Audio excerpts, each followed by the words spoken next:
So again, my name is Maud Barrett. Welcome to everyone that have just joined us. So my company, I co-run a social enterprise called Sunny Jar Eco Hub. We're based in East London. And for the past year, we've been running low-waste living workshops.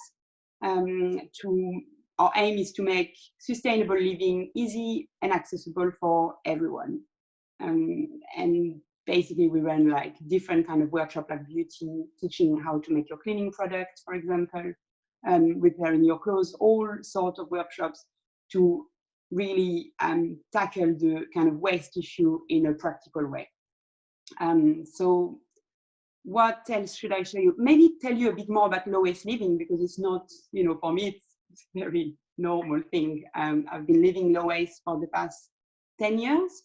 It's very much a journey. So it's not something that happened overnight for me and my family, definitely not.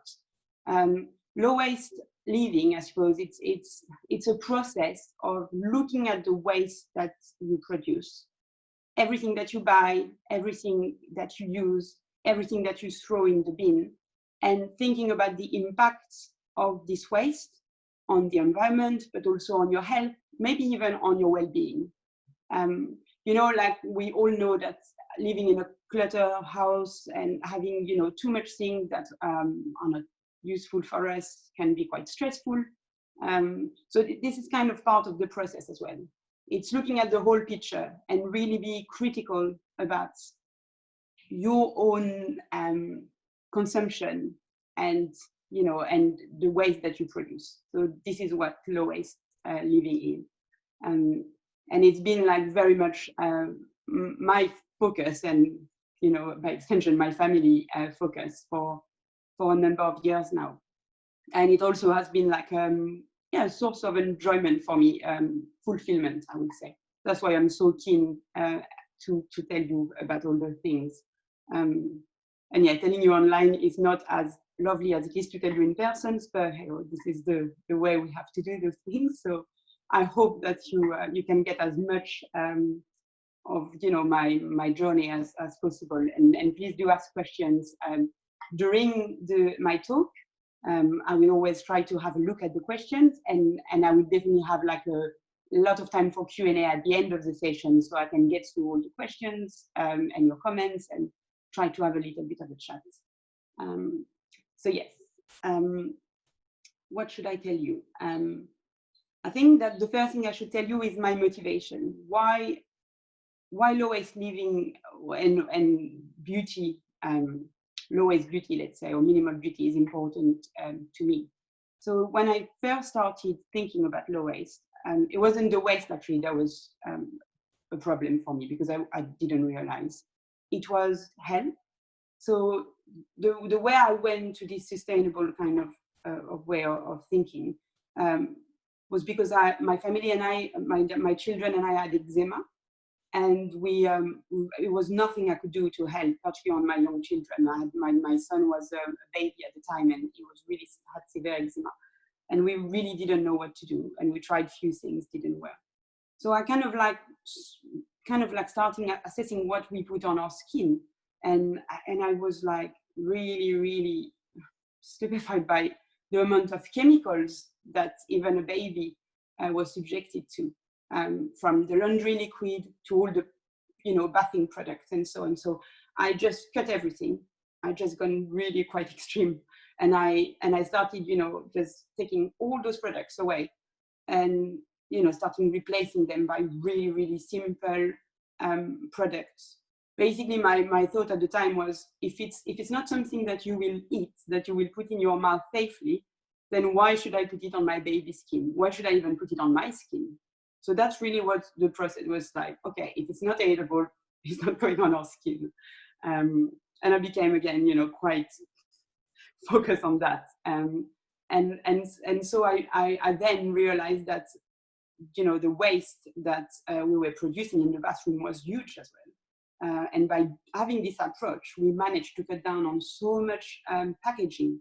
And so for me, it was like health first.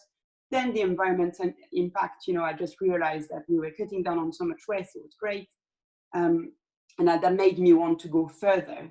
Like, for example, you know, like thinking about bamboo toothbrushes or, you know, things like that, making my own products. So that was the next step. And the last step, that was the money. And those things didn't cost much at all. And I realized that I used to spend a lot of time and a lot of money on, you know, beauty products that made me feel good.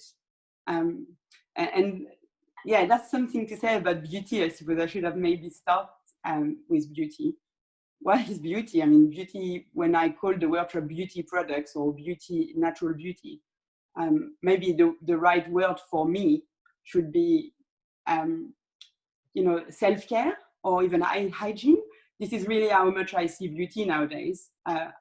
In 10 years, the way I see beauty, and I consider beauty, my own beauty, and the things I do to make myself beautiful has really, really much changed. From having children, but also from accepting myself, maybe with age. For me, being beautiful before was very much about like maybe putting some makeup on and you know, having my nails painted or things like this. When now it's very much about feeling peaceful, having like my, you know, being healthy, I suppose, my skin feeling hydrated and glowing, and all these natural, those natural things, you know, it's more important to me now than it's never been. So again, you know, your approach of beauty might be so different, and that's, again, it's a journey. It's a very personal journey. So yeah, I will always try not to be judgmental, because my God, 10 years ago, I was like a complete different person, and, you know, and it's just how I became, and maybe it's a good thing. It's definitely working for me. I'm definitely happy with myself and happy with my beauty routine. So that's it. I'm going to show you everything that I do for myself, my children, even my husband. So I'm going to get quite intimate there. So I'm going to show you my products, the products I used, and have a bit of a chat with that. But first of all, I thought we get cracking with the first recipe, because I think it's quite nice to make, and you're probably really keen to start making yourself. So I'm going to just double check the question. So at that point, if you have any question, please use the chat. So I'm looking over there because I've got my computer, so I can see all your comments and questions. So good morning to everybody that has joined again. My name is Maud Barrett, and I run Senija Eco Hub. I will tell you a bit more again about my business at the end of the session, so don't worry if you missed anything. The main thing is, like, let's get started with the products we're making. So we have a bit of water. Let's see. Good. So I'm going to try to tidy up. It's going to become quite messy in here because I've got like lots of things all around me, and I'm going to try to be a bit tidy as I go. So I'm going to get the banana somewhere else.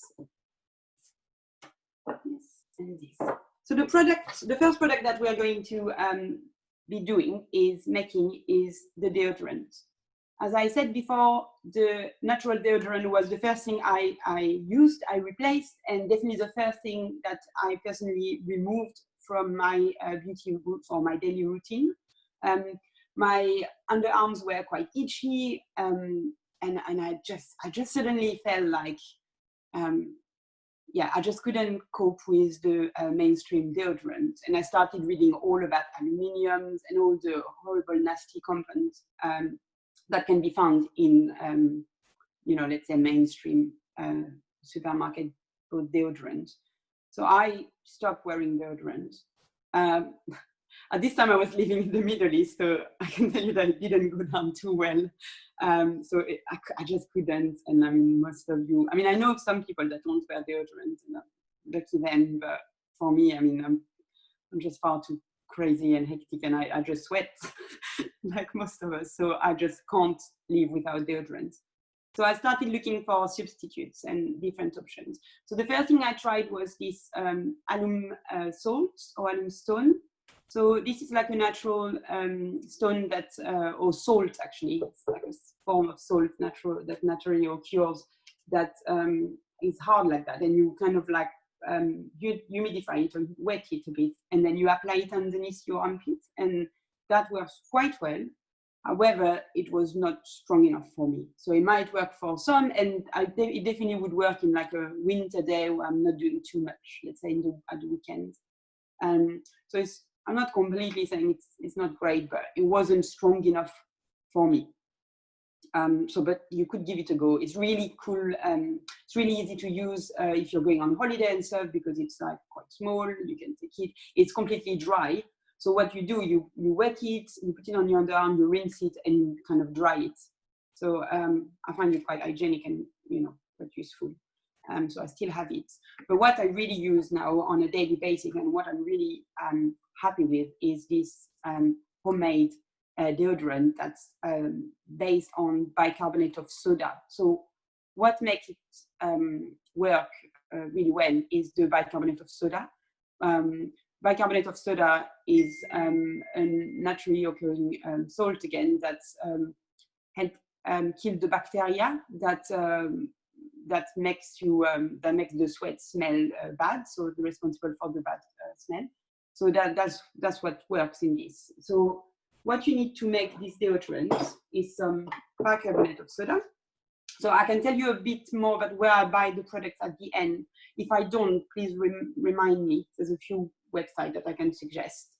So this is bicarbonate of soda. I buy mine in bulk, so I just refill jars with it. So this is the bicarb. You will need, I use coconut oil. So you need something to kind of hold the bicarb and the flour together. The third ingredient is corn flour, and the coconut oil is what I use to kind of like bond those flour together, those dry ingredients together. You could use oil, I suppose, but it will make it quite liquid and difficult to apply. I find that the texture you get from the mix of the coconut oil is just quite ideal for me. So yeah, so there is one thing to say about this deodorant. It is greasy. So if I was wearing like a beautiful dress, let's say a silk dress, I will definitely think twice about using this deodorant, and I will probably, use something else, use like maybe another kind of deodorant that will not stain your clothes. But on like everyday clothes, every day, like it's never been a problem. It doesn't stain my clothes, it doesn't build up stain. It's it's not a problem at all. It's just on like those really nice items of clothing, maybe not, but on your everyday clothes it's perfectly fine. Someone asked if you could use a normal ordinary flour. Oh, hi Veronica. So you don't have to use corn flour, and actually you could use like any very fine flour. The reason I suggest corn flour is because it's the finest, less grainy flour that I know that has been working well for me. Another one that's less well known, that's quite used in America, is arrowroot. So most of the recipe that you see online require arrowroot. It's very similar to corn flour. You can buy arrowroot in zero waste shop. I have done so. To be completely honest, it's maybe a bit finer than the corn flour, but I'm really happy with using the corn flour. You could have a go with normal flour. In terms of what it does, it will be similar, because what the flour does is it kind of like make your texture a bit thicker, so it's easier to apply. And I suppose the flour give like a little film that's absorbent. I suppose it's hard to really describe, but you get like a little barrier, I suppose, that give like an extra protection against sweats and odor. But really, the main thing is the antibacterial property of the bicarbonate of soda. This is what works. And actually, some people just use the bicarb directly. So a very important note about bicarb, it is chemical, so also you put it in your cake and stuff. It can give you like bad reactions. And actually, I had quite bad reactions, kind of like itchiness and stuff, because I put a little bit too much when I first started making my deodorant. So if you've got sensitive skin, or if you're not too sure about bicarb, I would definitely advise to go, reduce the amount that you put in your recipe. So let's make the recipe right now. So what you need is 1 spoon. So we can make like a sample. If you already know what you're doing, you could make like a bigger quantity, just double the quantities. So I'm using like a small jar that I just refill. So I'm just gonna put some on top. That's what I do at home. When I run low, I just put some more and mix it together. So let's put 1 large spoon of coconut oil. So if yours is very, very solid, you might want to melt it slightly. You don't want it to be too liquid. Having said that, you could have it liquid and then let it harden again. But what I usually do, because I don't want to spend time like putting it on the hob or stuff, I just use it in like this kind of texture, like pasty, and I'm happy to mix my powders in that. That works okay. And then you use half a teaspoon. So I think I put 1 teaspoon, but to be sure, start with half a teaspoon. Half a teaspoon of bicarb, and then 1 teaspoon of corn flour. If you want to try with normal flour, because you don't have corn flour today, that's fine. Just make a small quantity, and then you can see if that works okay. Because the only thing will be that it's just not very nice to apply. Do you have to sterilize your jar? No, you just have to make sure that your jar is clean. Wash it with soap and maybe hot water. If you want to be extra careful, you can run some boiled water on it. The bicarbonate of soda, it's so much antibacterial that you can keep it for a long time. It's not going to go bad because of this bicarbonate of soda. So actually, it's a good question. As you know, sometimes your coconut oil smells funny if you had it for too long. I don't know if that happened to you. But mixing it with the bicarb makes it like last much longer. So my deodorant never smelled, never go off basically. This is the beauty about bicarb. Thank you for the question. That was a good one. So 1 spoon of corn flour, half a teaspoon of bicarb, and then for 1 teaspoon of coconut oil, and then you mix it. So again, if you didn't have coconut oil today and you wanted to have a little go, maybe you could try with any oil, make just a small quantity, and be careful when you apply it so it's not too runny. Make sure that you're mixing it well so all powders are really well combined. So if the consistency hard enough to apply, sorry, let me see. To use in a deodorant tube, I'll say no unless you keep it in the fridge. It's true that I've never tried actually, and it will be a good one. I'd love to know. So if you want to have a go and let me know, I would love to. In that state, no, it's I can show you what it looks like. It's just like a paste now. So the way I apply it with a spoon. So I've got a teaspoon in my jar that I just keep there. And I basically put a little bit of the paste on my finger and apply it underneath my arms and just wash my hands. It is a bit messy, and I will completely understand if that was a bit of a deterrent for some of us. For me, it's so much part of my routine. And you see like what I've just done, I just kind of like rub it on my hands. So it's kind of like a bit of a moisturizer for me. So this is really part of my everyday routine. Basically, of my shower, the first thing I do is put my deodorant, rub it on my arms, on my hands. The kind of like little bit of powder from the flour doesn't really stick so much. And then, either I rinse my hands or I just put my cream on the rest of my body. So, it's really, you make it work for your routine. it's definitely worth giving it a go. It is a little bit messy. It's definitely way more messy than, you know, a roll-on deodorant. So let me see. I've got another question. No.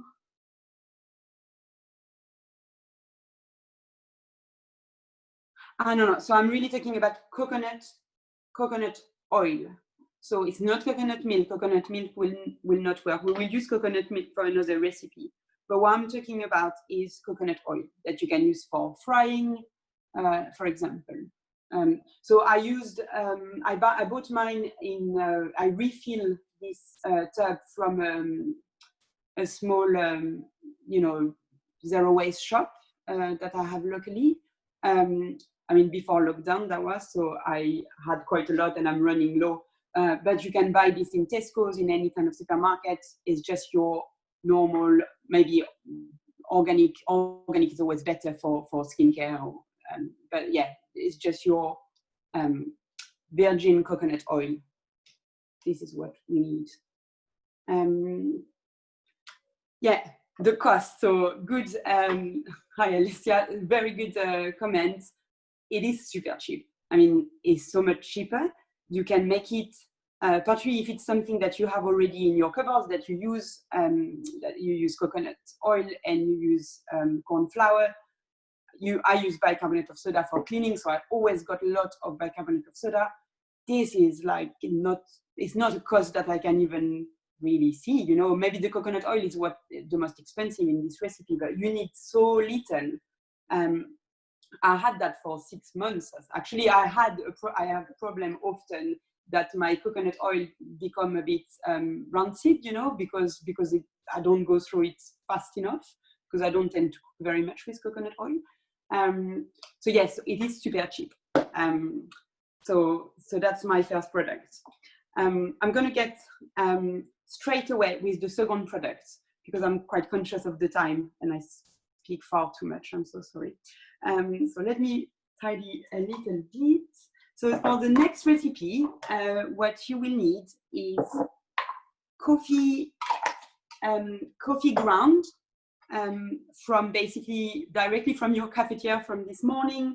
If you don't drink coffee, you can easily get it from like coffee shops. They're happy to give you a little bit of it because they have so much of it.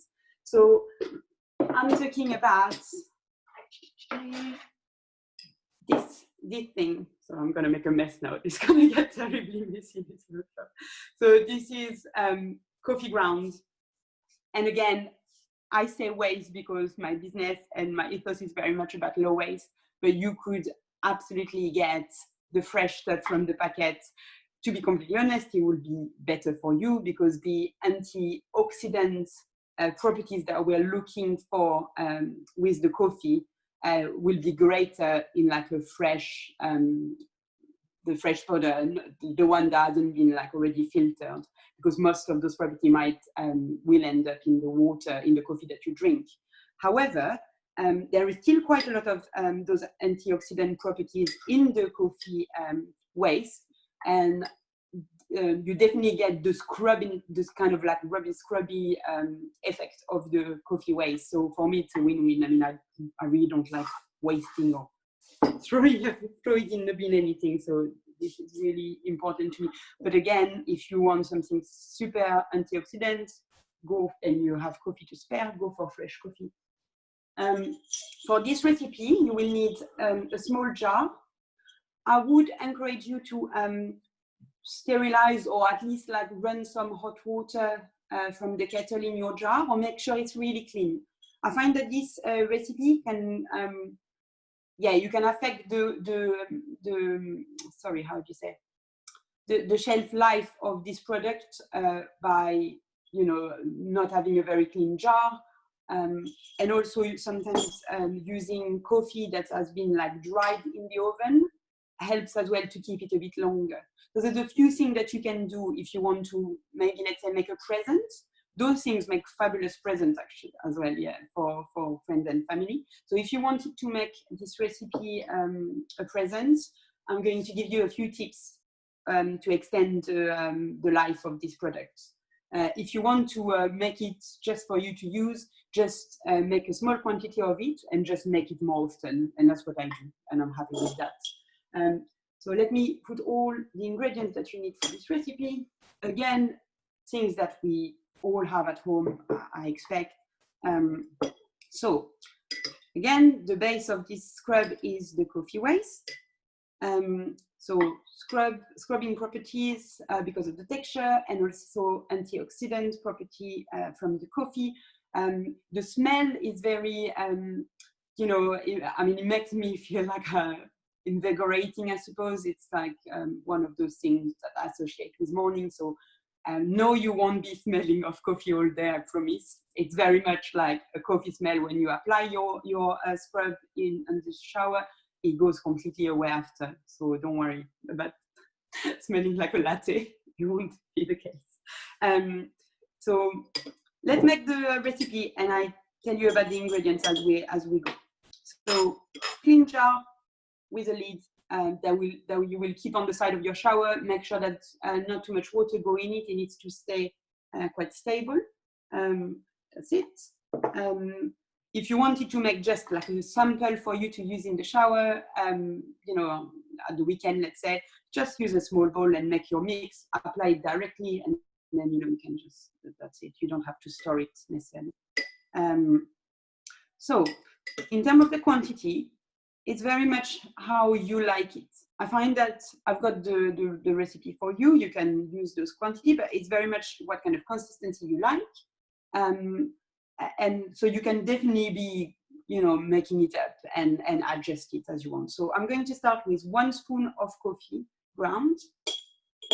For 1 spoon, so I'm using large spoon, it doesn't matter depending on the quantity you're doing. You just time that for whatever big your jar is and whatever quantity you want to make. So 1 spoon of coffee, 1 spoon of oil. So I'm using olive oil. I'm actually a bit ashamed to say that it's a plastic bottle olive oil, not like on normal kind of time. I will try to get olive oil in glass or even tin, in, you know, like I like buying like the 5-liter tins, but I'm not really picky because most of the products I'm buying normally are hard to get. So I'm using what I could get. All the products that we're using, it's always better to have them organic if you can afford it, and you can get them, and extra virgin, definitely in terms of the oil. So this is actually a blend. It's not the best olive oil. I will try normally to get like a better olive oil for both our food and the beauty products. But what I mean is that you can use any oil for this recipe. You can actually use sunflower oil as well. It's fine. The better oil you use, the better it is for you. It's like anything. But it still works really well as a scrub, no matter what oil you are using. So 1 spoon for 1 spoon, and then you start mixing, and you can get, you know, things if the consistency works for you. So I like it like this, 1 to 1 in terms of a ratio. And then an optional ingredient that you can use is sugar. So I like using this kind of, I can't remember what it's called, the very powdery brown, very dark brown sugar. I like that because it's not, the grains are not too big, so it makes it in a really nice scrub. If you wanted something like a little bit more coarse, you could use just a coarser grain of sugar, and that will work really well. I do that for my feet when I get like when I do my feet and I just want really a good scrub. I use coarser sugar, but for if you were using on your face, I will use either a very, very fine sugar or actually no sugar at all, and just use oil and coffee. So that's like a just very fine scrub that can be used on sensitive skin. So yeah, let's put like half a teaspoon or half a spoon of sugar. Again, I'm completely making those recipes as I go along because it's really up to you. It's really up to the texture that you want to achieve. So just don't be scared about experimenting and, you know, and changing. it's quite nice. That's the point about making your own products. You can change them and, you know, make them a bit different each time. And you don't have to make big quantities, so there's no waste. If you don't like it, then next time you adjust your recipe. That's what I love about this.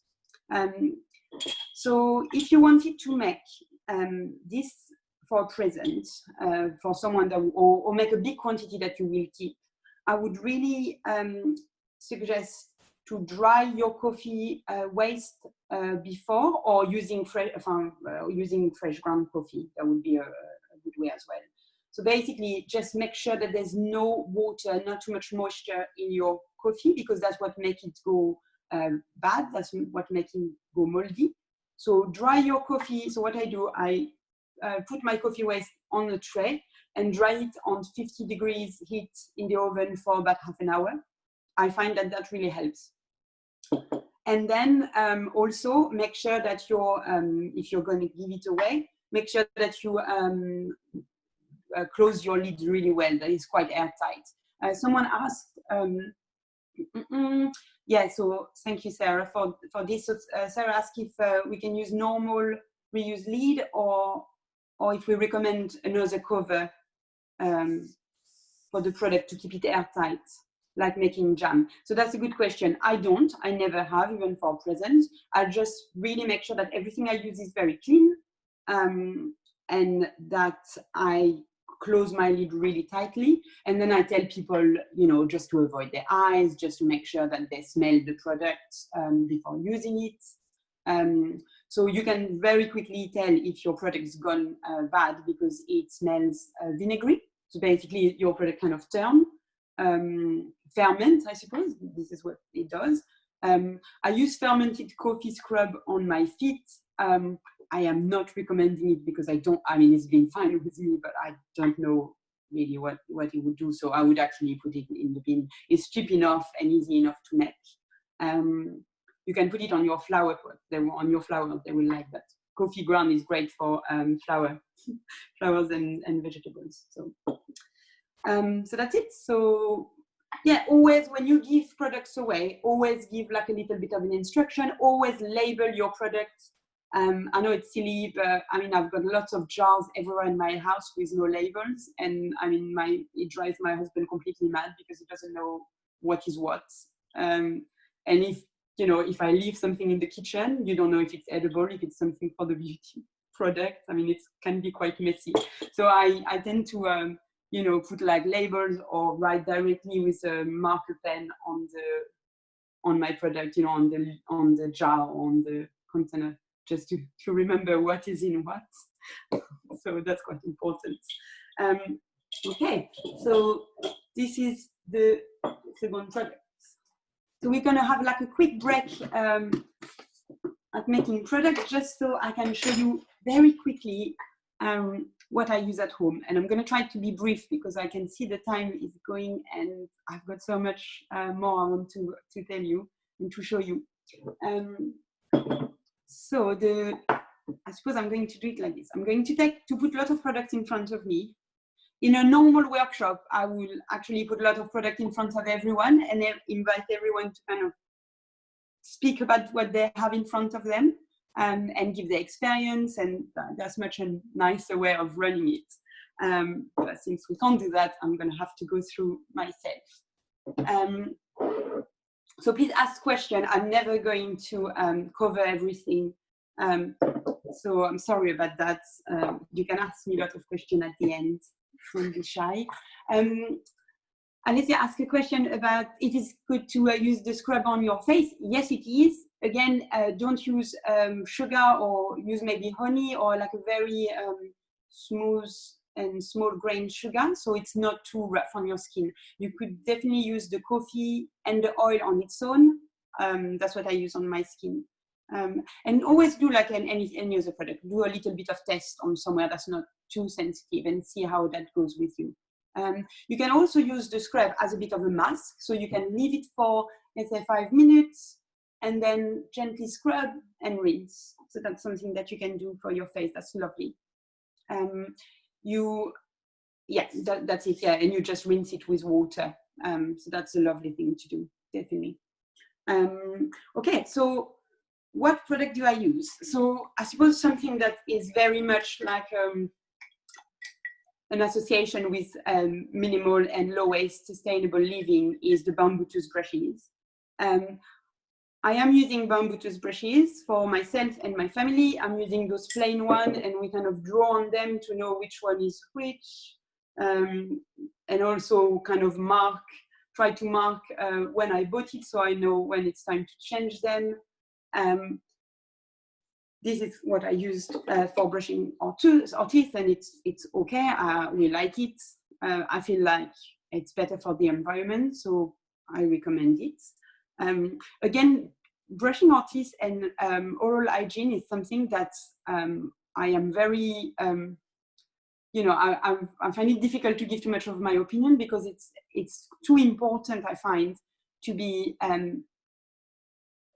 to have a strong opinion about. I know I'm not a dentist, and you know, I don't want to play with like people's oral hygiene, and definitely not mine. So this is one thing that where we haven't really reduced our waste, and I'm keeping using for myself and my children normal, regular fluoride toothpaste, because I think it works for us, and I'm not comfortable yet to replace these products.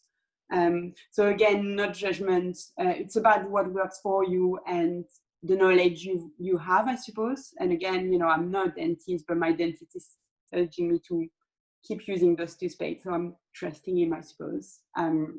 It's also wanting me to use electric toothbrush, but I'm being strong about using bamboo toothbrush. So this is my personal story. I'm sure that you have your own as well, which is really important. You have to keep your values, but you also have to be healthy and safe. So it's important to note that. So this is for the brushing our teeth. Okay, for my kind of like everyday routine in terms of moisturizing my face. So my routine is extremely simple. I minimalize it so much. I think I can get ready in 5 or 7 minutes in the morning, shower included. So basically it's like having a shower or a wash, and then moisturizing. I've got really dry skin, and that's prone to, you know, blemishing and eczema. So I really need to moisturize my face really well. So every time I put water, I basically have to put oil. This is kind of the balance, you know. If I put soap, I really need to put even more oil in, you know, to balance my skin. So to wash myself, I use soap. So that's what I've been using for a long time. Actually, that's what my parents and grandparents have been using all my childhood. So it's really quite normal for me. So I buy those kind of soaps from a friend that make them, and you know, you can get them from like zero waste shops or any shops. Actually, soaps are quite easy to get by. What you want is like a very plain, natural soap. So oil-based is the best for you.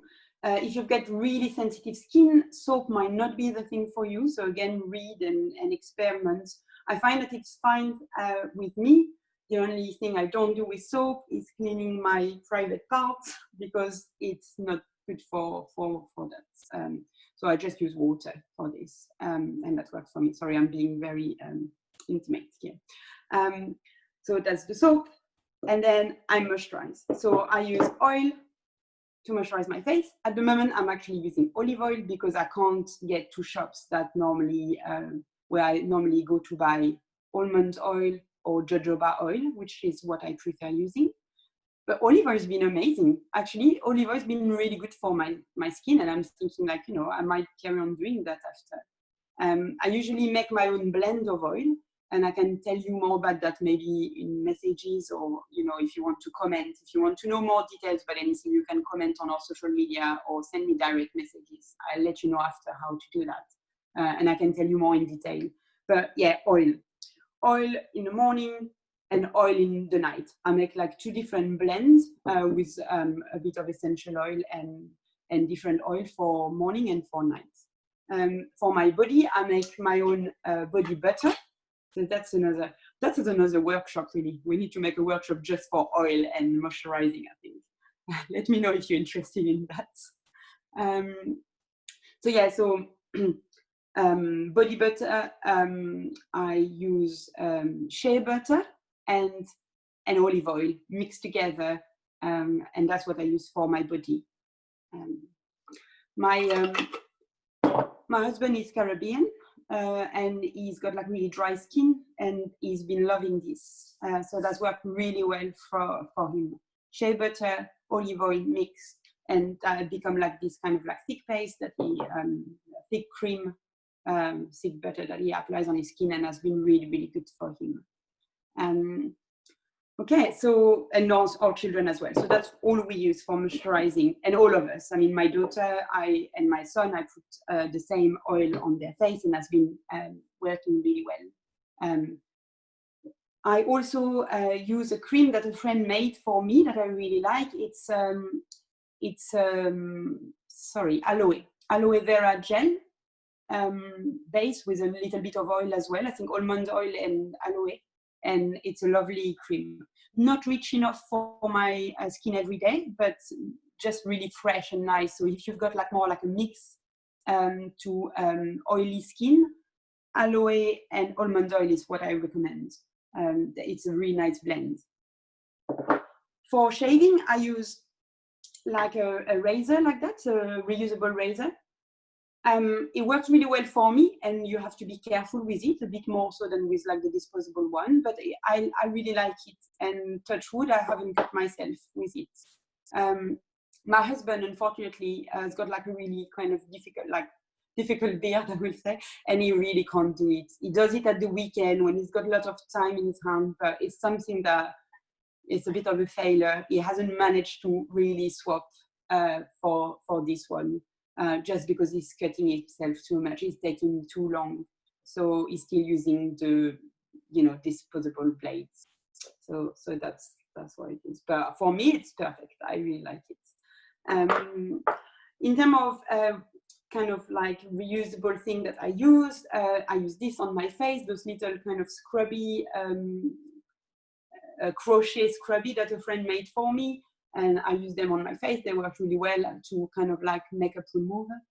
Makeup remover. Yeah, so makeup remover is the oil, same thing. So I use olive oil or ideally almond oil if I can get some to remove the makeup. So the way I remove the makeup, I put the oil on my makeup, particularly on like mascara and stuff, or like lipstick. You just kind of rub it wherever you look like a panda or you look like a clown for a minute, and then you put like really hot water in sink and kind of like rinse your face with the hot water, and that removes the oil and also remove the makeup. You can also use like little pads like this to just make sure you removed everything. I absolutely love this way for removing makeup. Your skin feels clean, hydrated, and again, you don't need any other product than what you use for hydrating your face anyway. So this is a really good one. I've got a few questions. Yes, moisturize tutorial. I should put this in our Instagram actually. Thank you, Laura, for, I will do this. I will put the recipe for this cream on our Instagram very soon. The cream I use for shaving, I don't use a cream. I actually use the soap. So basically, I lather the soap on my skin, and then I use this as well. So I use this little brush to put the soap wherever I'm shaving, and I shave. That again, it's personal, but it works really well for me. My husband will never do that. It will not work. So I think it really depends on everyone, but for me it works really well. I hope that answered your question, Martha. Thank you. Yes, and the last thing, there's two last things that I really want to talk about, and they are like workshop on their own. It's hair. So that again is very personal. It's very associated to beauty for us. I mean, having nice hair is really important for most of us. I really, really struggled with going to shampoo bars. So this is an empty case of shampoo bars that my friend gave me and that we used to talk to people about like alternatives. I actually never been brave enough to try it. Because I've reduced the amount of shampoo that I'm doing, and I'm now managing to wash my hair once a week roughly, and I'm quite happy with that, so I don't use a lot of shampoo. But also because I'm a bit scared. So please tell me if you have switched to a good shampoo bar, and if you have anything to recommend. I'm definitely a bit too scared. My colleague Linda, she have a hair routine. She does her hair with chickpea flour or chickpea paste. She's really extreme and she's really happy. Myself, I am using Faith in Nature shampoo that I managed to get in reusable. I managed to refill basically from a shop nearby. So I'm really lucky with that. But I have to say I am not very brave with my hair. So yeah, so that's that. For brushing, I've very slowly stopped. Got rid of my plastic brushes, and I asked my parents to buy me this really nice wood and natural bristled brush. So they're a bit pricey, but I mean, it's something I will have probably all my life, so I'm quite happy with that. So this is what I use for combing my hair and the children as well. Oh, I see a lot of, oh, wow, great, thank you. Yeah, have a look at the chat for like tips on hair. Brilliant, I like that. My children are mixed race, and their hair is very, very much different from mine. So what I do for their hair is I make the shampoo. I make my own shampoo. So I use a shampoo base that I bought from one of the online shops that I can tell you about at the end. I will share those shops. It's a shampoo base. It's very, very simple, no chemicals, very mild shampoo base. And what I do, I mix this shampoo base with coconut milk. So this time it's coconut milk.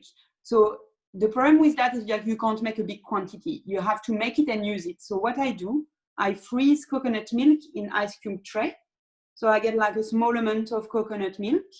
And then I basically, when I do their shampoo once a week, I take the one of the ice cube of coconut milk, put it in a bowl, mix with this base, put a little bit of olive oil, mix it, whisk it, and then I wash their hair with that. So if you have like afro hair or curly hair and you're interested in that, you can message me as well.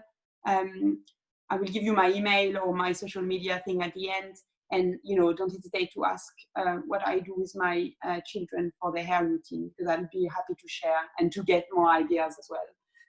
And I use olive oil for conditioning their hair as well.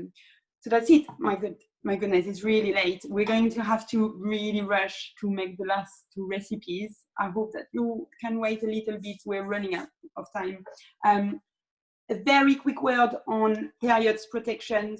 We at Enija are running a free workshop at the end of the month to talk about environmental and period free, plastic-free periods, sorry. So have a look on our social media, Enija Eco Hub, on Instagram and Facebook, Twitter. I will put that at the end in the chat. But yeah, keep an eye for those free workshops, because we are going to talk about periods and the alternatives products. So that's it. So I don't think I could go on. I can't talk about makeup, can't talk about everything. I am sorry, we are running out of time. So the last, the third product that we are making is oat bath soap. So what is it? It's basically to avoid putting like, perfume bubble bath in the bath. I resorted to using like bath soap or bath salt. It works particularly well with my children because they were not too impressed when we started not using bubble bath because they love it. So what we do, we make all kind of soap together and they like it, you know, it's quite fun for them. And that's a good alternative to smelly and maybe chemically based bubble bath. Doesn't bubble, doesn't form, but I hope that's nice. Still, they smell really nice. So how to make this? So for making this, you will need a piece of cloth, or again, a clean jar. You can make it into, you know, a square of cotton or any fabric that you have. You can also do what I do, which is use hot socks. So I get like, you know, I don't know if you do have that, but we all have hot socks at home. So I've got these socks that's got like tiny holes. So I've got like this one. And I basically use these clean socks, obviously, to put my herbs and oats and to keep it there. And I just tie a knot and use this. You could also just put it in a jar and put like a handful in your bathtub and just, you know, collect whatever floating, you know, before you drain your bath. This is another way. So to make this soap, you will need some oats. So just normal kind of like jumbo rolled oats, or anything actually, any kind of oats. There might be the finer ones, it doesn't really matter. What you need is oats. Oats is a natural moisturizing cereal, so it's like really, basically think oat milk. That's what you will have in the bath, I suppose. So you get that like moisturizing property of the oats.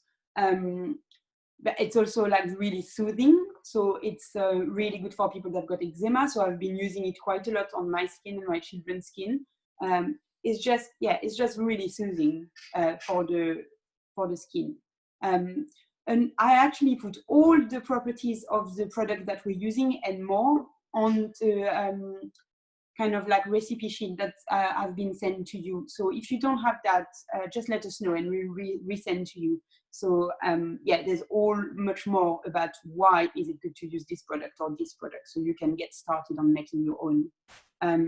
So oats, you can use anything that smells nice in there. So you can use lavender flowers, you can use orange. So I use dry orange. So I use the oven again to dry orange peels, and then use this in my products or even in my tea. That's what I like drinking as well.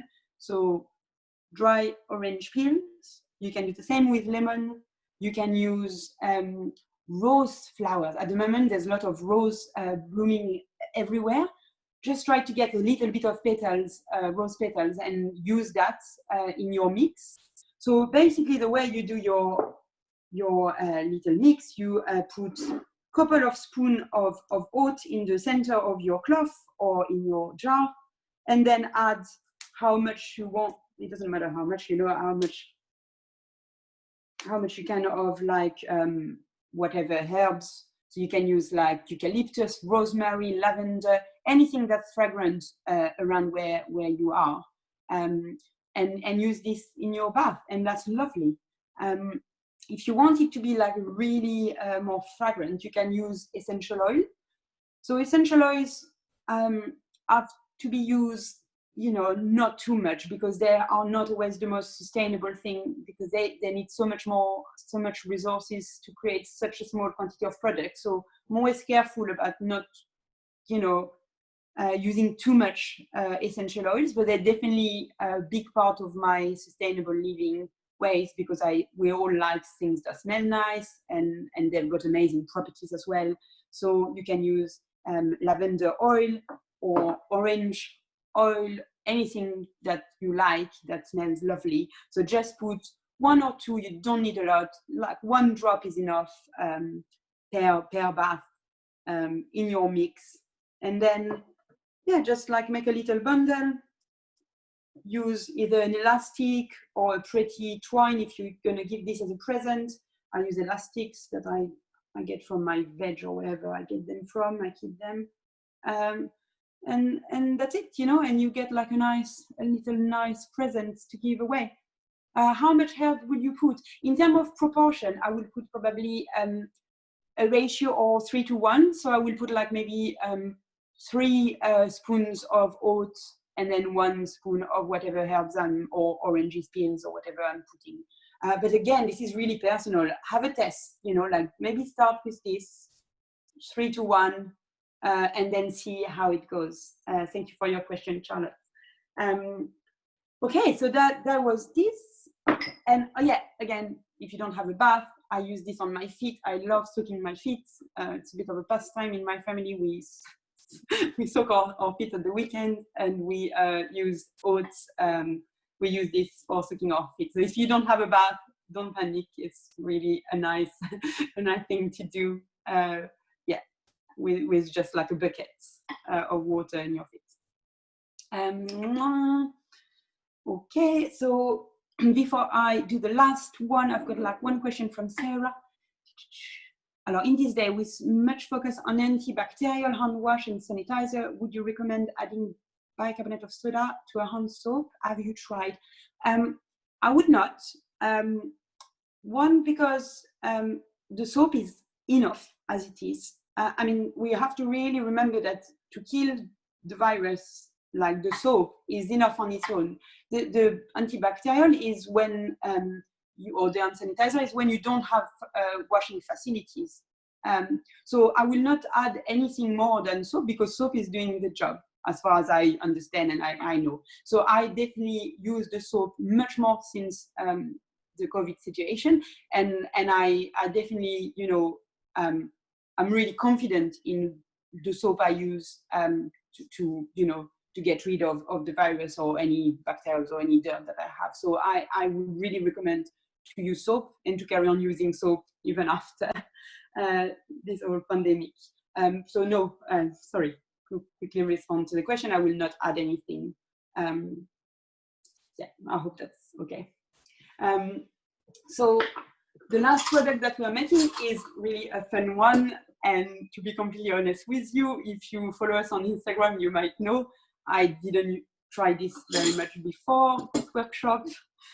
And I thought this weekend, oh my God, I need to actually test this product before I teach it. I read a lot about it, and I have friends that did it, but I didn't personally do it.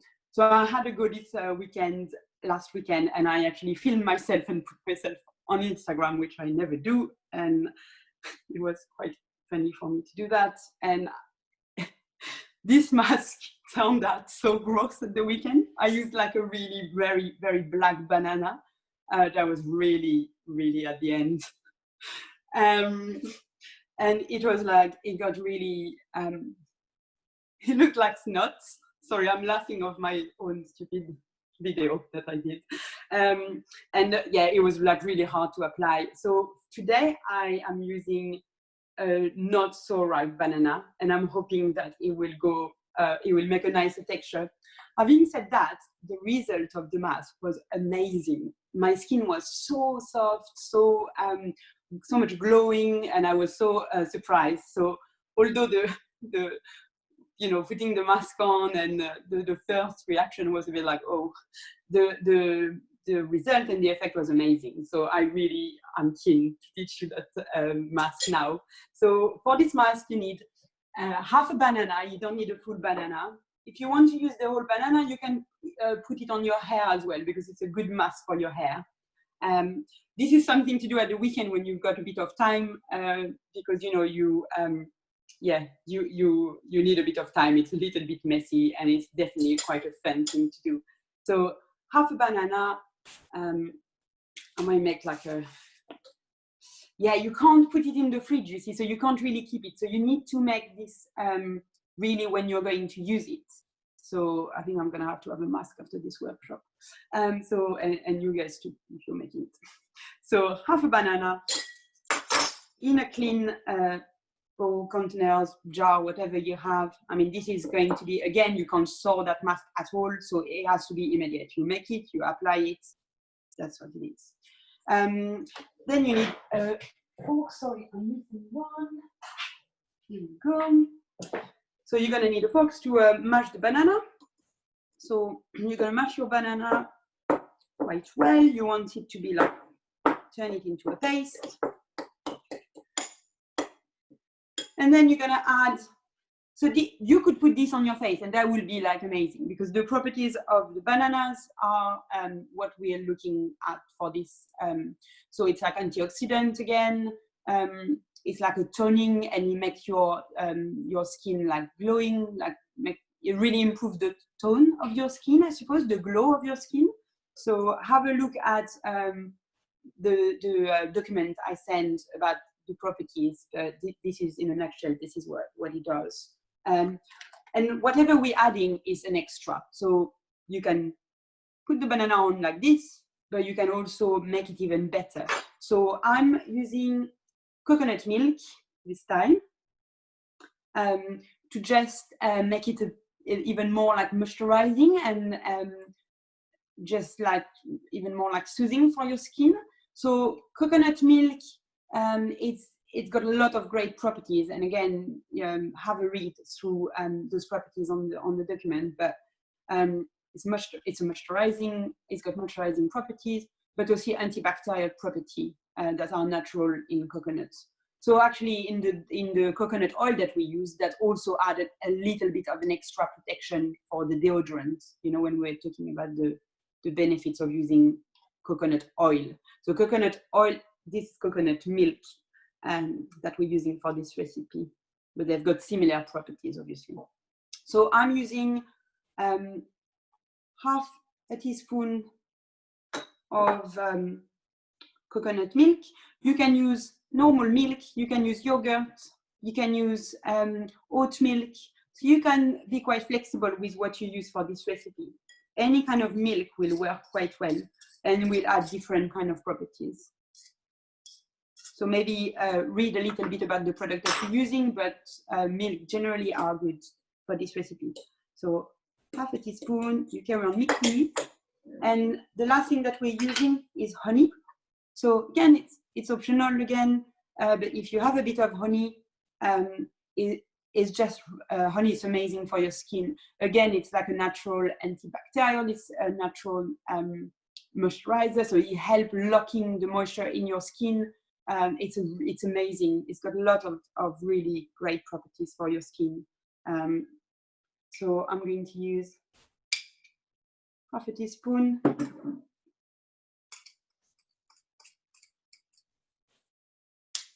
So all the recipes that we've gone through today are also on that document. So make sure that you have that document that and ask if you haven't been, if you don't. So yeah, so make sure that it's nice and mushy, and I am not going to put it on my skin because I will not be able to talk to you.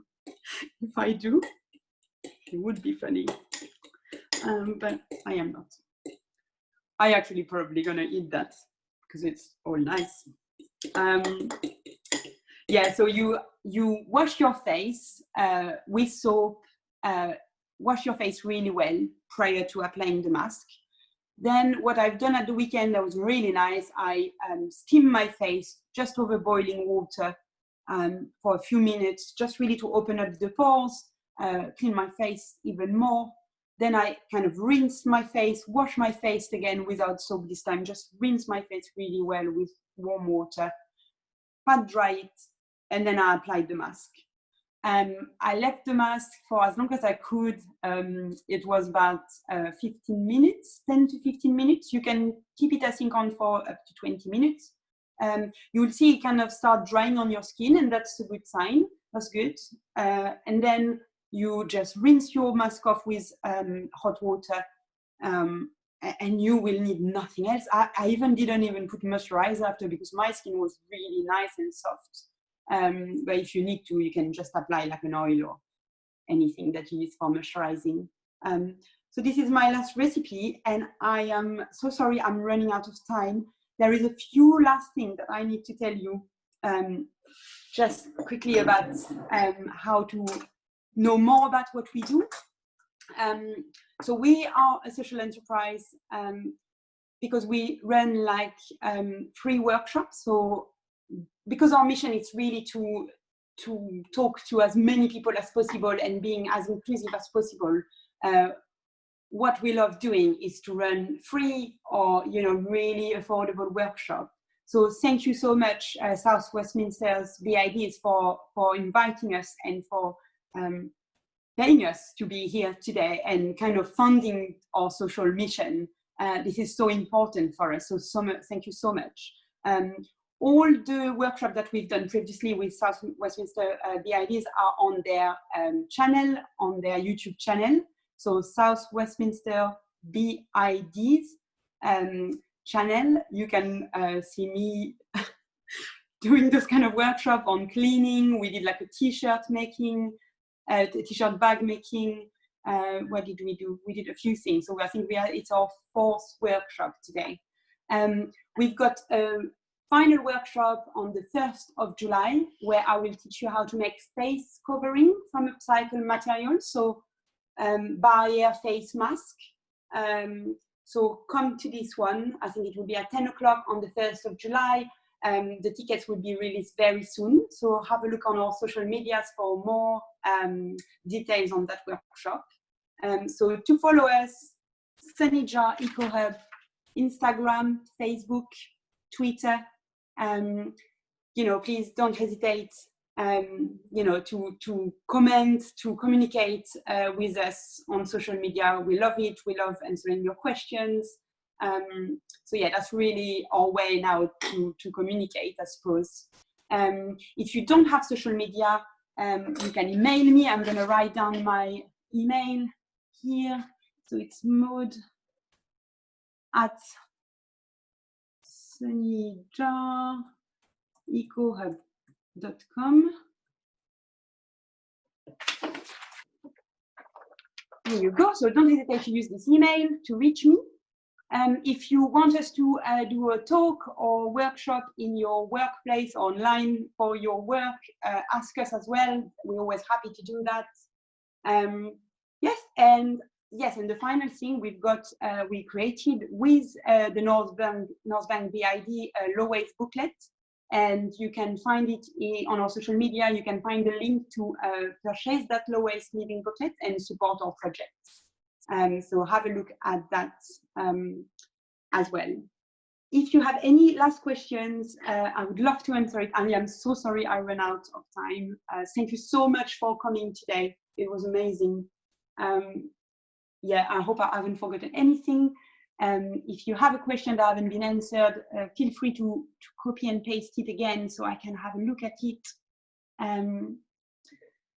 Thank you guys. Thank you so much. I hope it was very helpful to you and that you're going to get making, I suppose, and experimenting with beauty products.